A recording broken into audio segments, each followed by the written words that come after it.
Online betting వీటికి చాలామంది బలైపోతున్నారు. ప్రస్తుతం ఐపీఎల్ సీజన్ నడుస్తున్నందున ఇవి మరీ ఎక్కువైపోయాయి.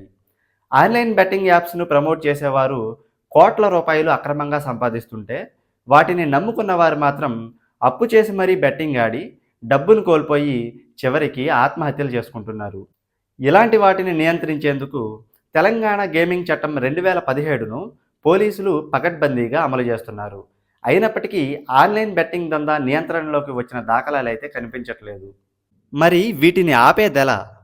ఒక్కటే మార్గం. కష్టపడకుండా మనకి ఎవరు ఒక రూపాయి కూడా ఇవ్వరు అనే విషయాన్ని గుర్తుంచుకోవాలి.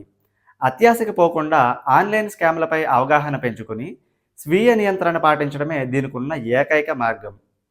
అమాయక ప్రజలను మభ్యపెట్టి లాభాలను గడించవచ్చని ఆశపెట్టి బెట్టింగ్ వ్యసనానికి బానిసలను చేసి అక్రమార్జన చేస్తున్నారు. అయితే బెట్టింగ్ యాప్స్ను ప్రమోట్ చేసిన కొందరిపై ఇటీవల సైబర్ పోలీసులు కొరడా జులిపిస్తున్నారు. ఆన్లైన్ జోద చట్టం 1867 ప్రకారం, అలాగే వినియోగదారుల రక్షణ చట్టం ప్రకారం ఆన్లైన్ బెట్టింగ్లను ప్రభావితం చేసేవారికి 50,00,000 వరకు జరిమానా విధిస్తారు. అలాగే క్రిమినల్ అభియోగాలను ఎదుర్కోవాల్సి ఉంటుంది. వందల కొద్దీ బెట్టింగ్ వెబ్సైట్లు, యాప్లను కేంద్రం ఎప్పటికప్పుడు గుర్తించి నిషేధిస్తోంది. ఈ క్రమంలోనే తాజాగా 350కి పైగా సైట్లను బ్లాక్ చేసింది. అన్వేష్ అనే ప్రపంచ యాత్రికుడు ఎప్పటి నుంచో బెట్టింగ్ యాప్స్ను ప్రమోట్ చేయొద్దని అవగాహన కల్పిస్తున్నారు. కానీ చాలామంది పెద్ద పెద్ద యూట్యూబర్స్ దానిని పెడచెవిన పెట్టారు. అయితే కర్మ అనేది ఎవరిని వదిలిపెట్టదు కదా! ఇప్పుడు వాళ్ళంతా జైలు పాలవుతున్నారు.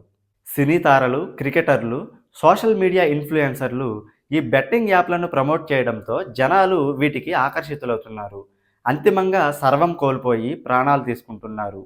ప్రజా శ్రేయస్సును విస్మరించి కేవలం డబ్బు కోసం జోదానికి ప్రచారం కల్పించడం నిజంగా అమానుషం.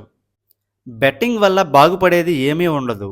ఈ వ్యసనాల వల్ల అష్టకష్టాల పాలై జీవితాలను కోల్పోతారని ఎవరికి వారే గుర్తించాలి. బెట్టింగ్ అనేది ఒక విష వలయం. బెట్టింగ్ జోలికి వెళ్ళకండి. కుటుంబాలను బలి తీసుకోకండి.